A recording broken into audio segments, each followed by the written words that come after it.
we come now to the fourth and final segment of Sport for Social Good here in the online session. And this is a special one where we are reaching very much into the heart of a North Dublin community. Daniel Lambert is the Chief Operating Officer of Bohemian Football Club, playing in the SSE Airtricity League, but playing on a much bigger stage as well, as we can see now from this short introduction to what Bohs is all about. From its humble beginnings in Phoenix Park, Bohs rose. Since 1890, it has flown its arc, made its mark, and still the club grows. They roamed the Joneses Road, the Glasnevin, until they found home and settled in Dublin 7. Parents passing their passion on down to their sons and daughters. The ghosts of those who chanted Bohs still echoes along loyal, royal canal bank waters.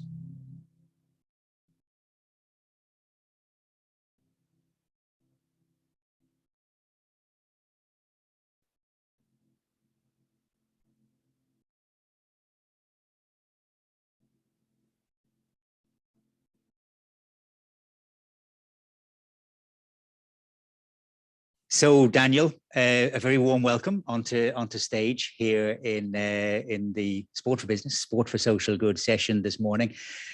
Bohemian, so much more than just a football club. And it might not have felt that over the last week when you were getting ready for the start of the new season and contending with Storms, Eunice and Dudley and Franklin and all of the rest of them. But the seeds of your success are perhaps more important off the field, even as they are on the field. Can you sum up for me your perspective on why that is so important for a football club? Yeah, I think, like, in particular for a members-owned football club, I should say, I think, look, we exist like any other body in an ecosystem. And I think that, you know, for us, it's a kind of a continuous codependent ecosystem, I suppose, and that, you know, as a members-owned club, you know, we forgo private investment, and that's become a huge part of football and a huge part of a lot of sports. And because that's a codependent ecosystem, it's really important that we reflect back and we give a voice to issues and challenges that are faced by people who are in that ecosystem.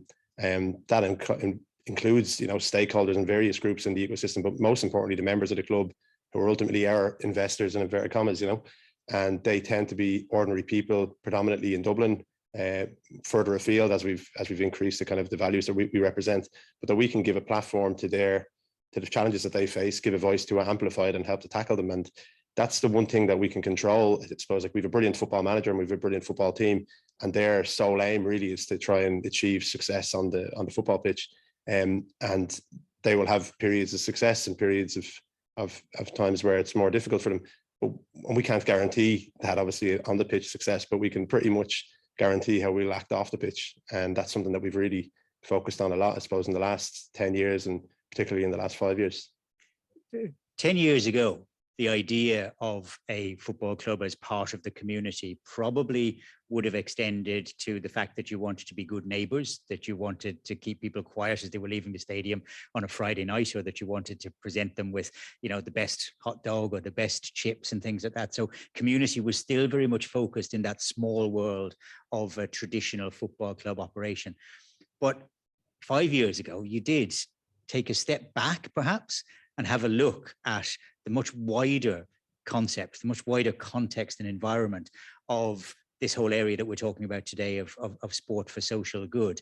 So a number of the initiatives that you've brought forward, working with refugees, working with climate action, where did the idea really come from, and how challenging was it to persuade the fans, who were probably more interested at the time in getting points on the board and goals in the back of the net than they were in that bigger picture? That was something that they could think about away from Dalymount Park. What made you think that it was right to actually put that into their minds in the ground? I suppose where it really came from, in 2011, the club faced a real crisis where it went close to going out of existence, and we're the oldest football club in the League of Ireland. We're established in 1890, and we cut our budget by about 90% from 2011 to 2012. So we were forced into it in a way, because we have faced a difficult proposition with how do we attract and ensure we have a high level of support with a league that's so dependent on match day revenues in an environment where it's highly likely that we haven't a hope of winning anything for a period of time. And that was the situation we were in. And I suppose the club's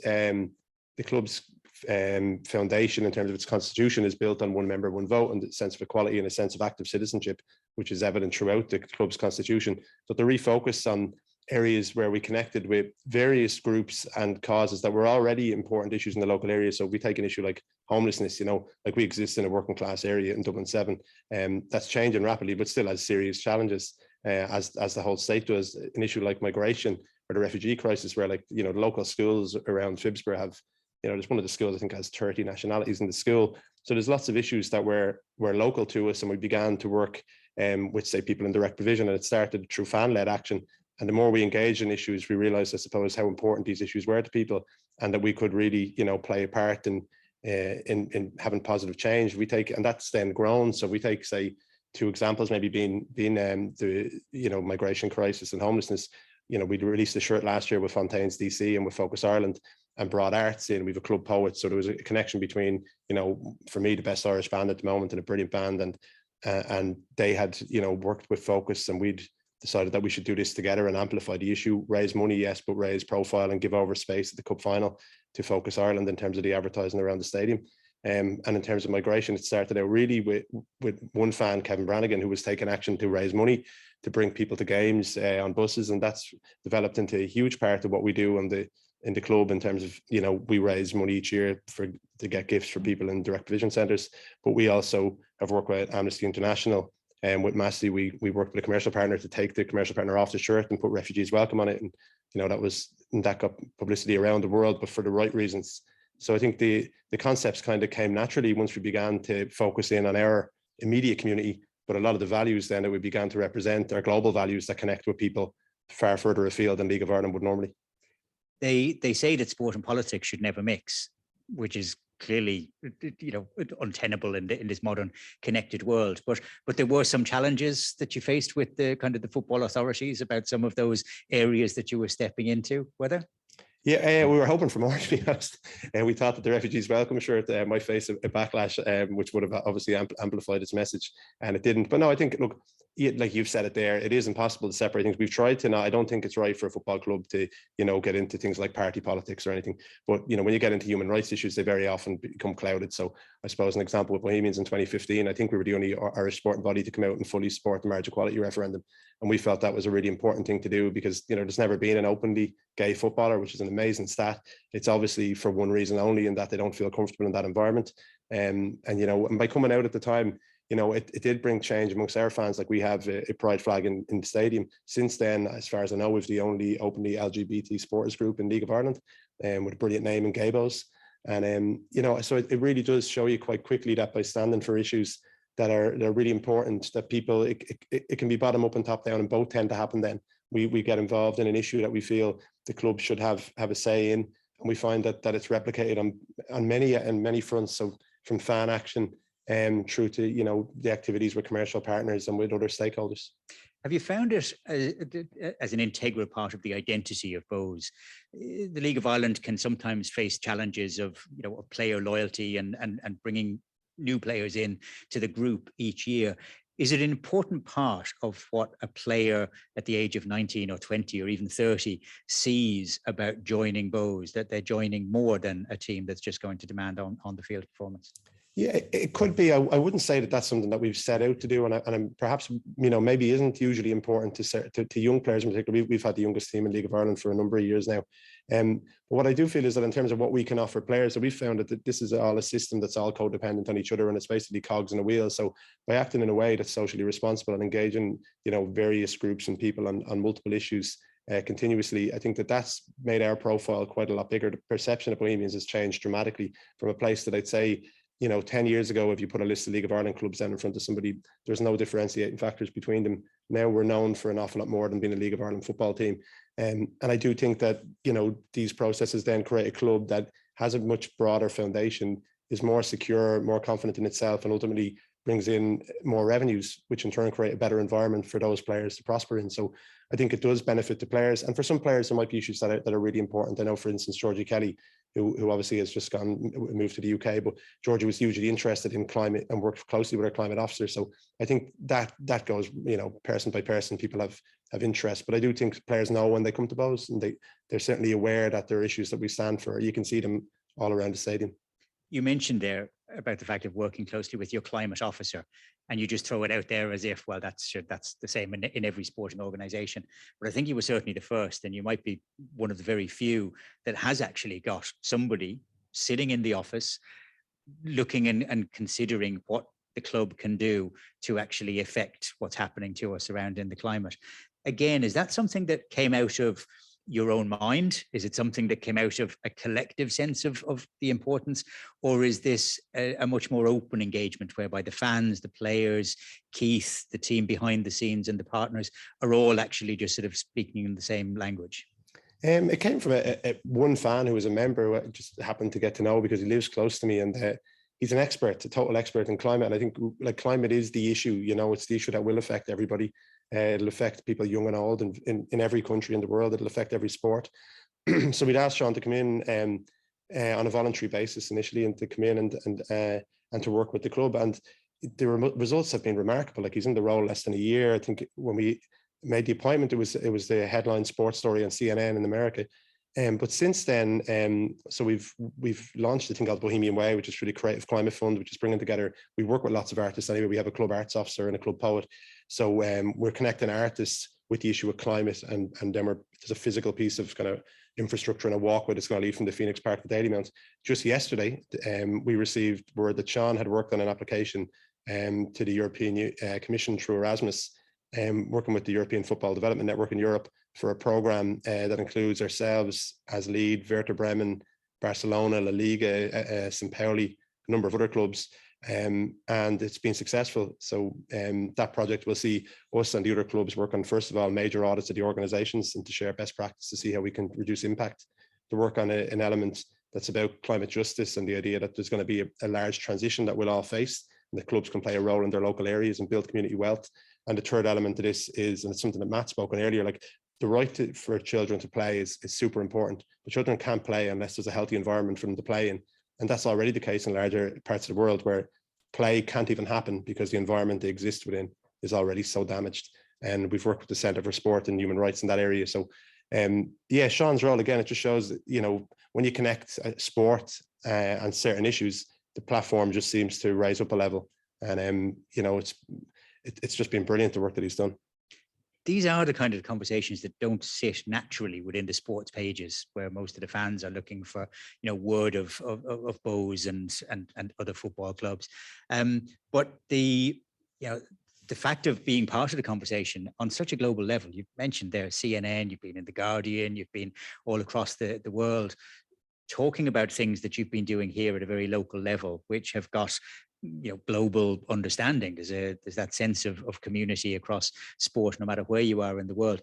Have you found that other sporting organizations have looked to you, have come to you and have tried to understand a little bit about what you're doing? Or does it still feel as though you're kind of standing a little bit, waving the flag from the front and not quite sure where the sport is coming along behind?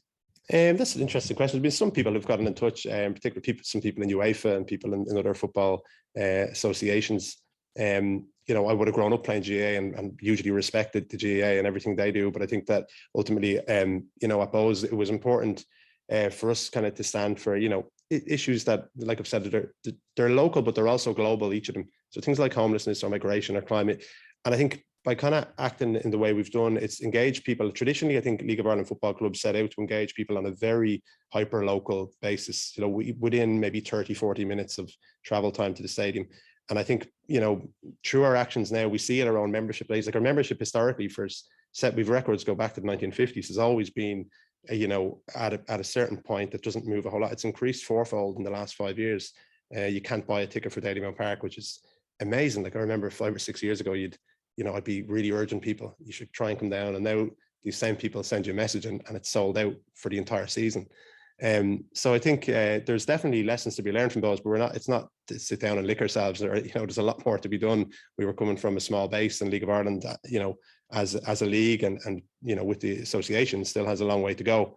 But I think, the work we've done so far has been all the barometers are really good. If we look at something like merchandise sales, like our merchandise sales are up 1,500% in 8 years.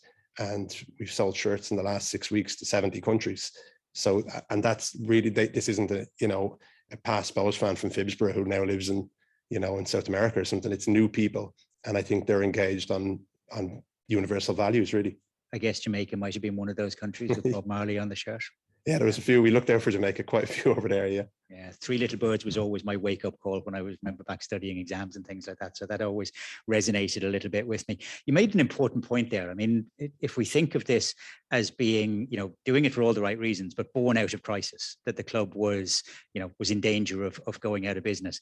Now it is on a very much more solid financial footing. So there's a lesson to be learned there, that doing the right thing can often mean the right thing in terms of making a substantial contribution to what the club is about. Is that something which, as a very beneficial unintended consequence, that you can look back and think, wow, I wasn't really expecting that?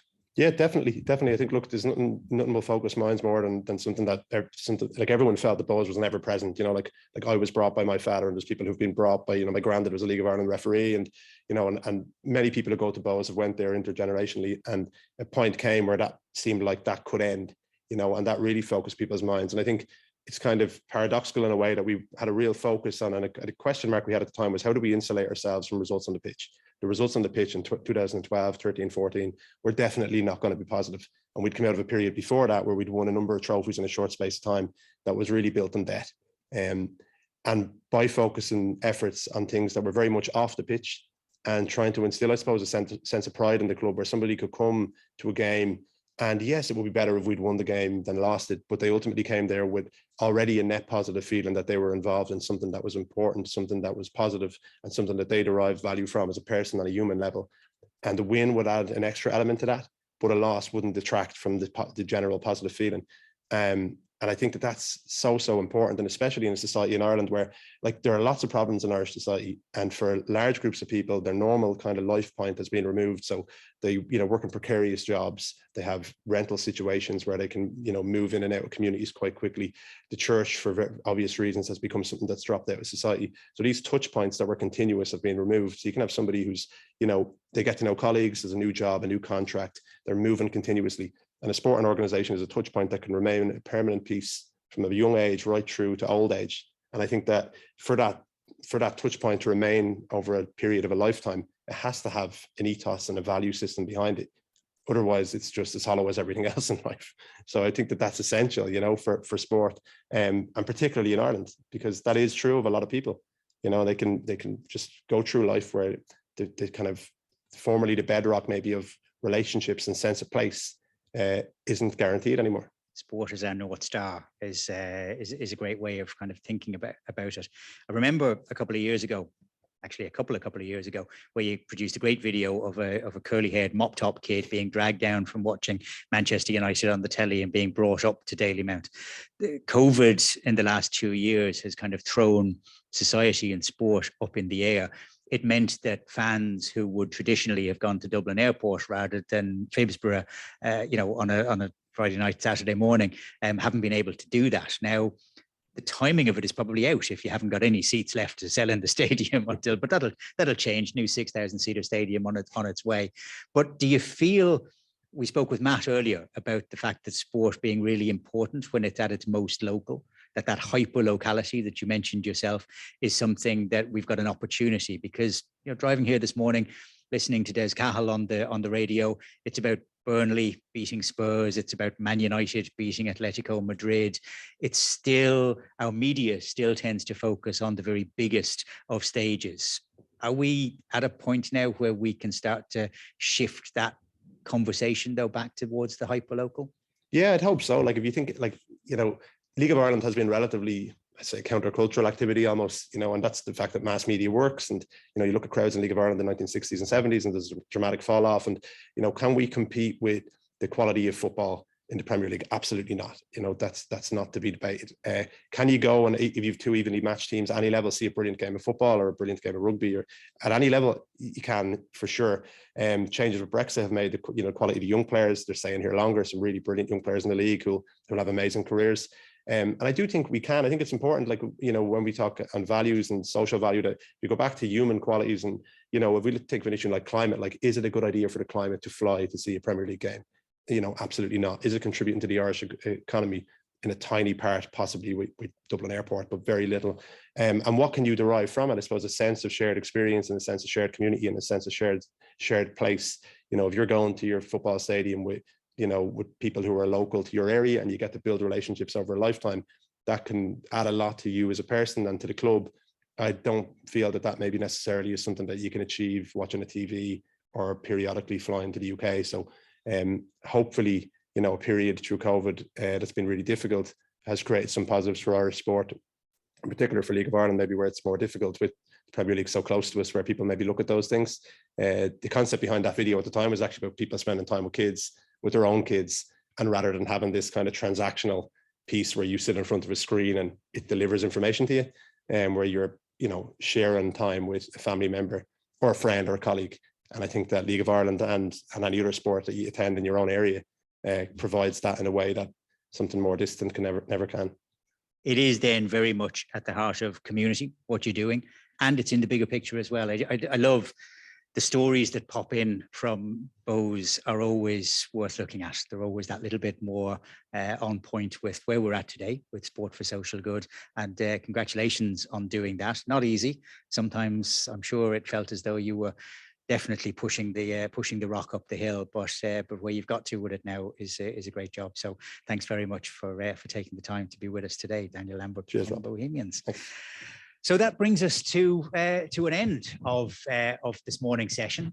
Sport for Social Good has been inspiring to me, and I'm living this and reading about it and writing about it pretty much every day. I hope that you've been able to get something from it as well, whether it was from the work that Bohemians as a Dublin 7 football club playing in the League of Ireland could feel as though it had the permission to go onto CNN and talk about climate action and Bob Marley and so much more besides, whether it was through hearing from Kelly Cook about Take On Tomorrow, about putting the power of a platform into the hands of players that can speak to their own passion projects and really make a difference there. Whether it was through our friends from Allianz and Huskies about the Women's Aid campaign about the world's strongest women.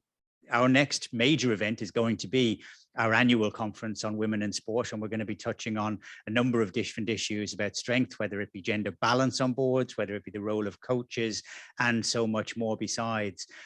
Or whether it was through hearing from Matt Rogan, who has written us the playbook on how we can emerge from COVID stronger, how we can use the power of sport that we're engaged with every day, every minute of every day in many cases, to really affect good, strong, positive social impact.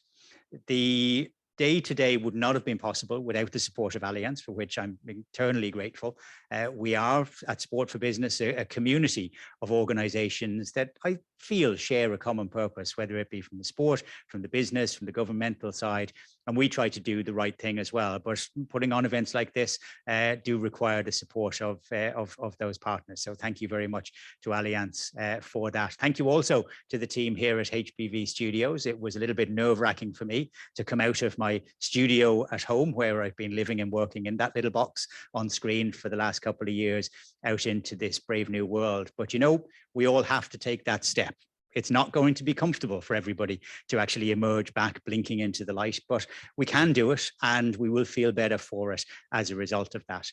The last part of Sport for Social Good for today is going to be an after-show party, a gathering in Dublin City Centre this afternoon. If you are around in town, you feel inspired, you want to actually touch base with some of those that you've heard from and seen on screen today, then please just drop me an email, rob@sportforbusiness.com, and we'll try and find a little space in there. It'll all be done very safely. There might be some nibbles, there might be a kettle being put on, so we'll gather as friends to do that. Thank you for taking the time to be with us today. I hope that it has brightened your day on a Thursday morning where it was snowing on the way into the studio. Hopefully that'll have all melted now, and the blue skies will be shining down. Thank you for coming in from around the world as well. We're only a small little country here in Ireland, but we try to think that we're doing the right thing in terms of how sport and business can work together to make society a better place. So thank you. Thank you to all of our speakers, to Allianz and to the team here as well. And we will be back with you twice a day, every day in the Sport for Business bulletins, and with events coming at you over the next couple of months and indeed years. But for the moment, thank you very much. This has been Sport for Social Good.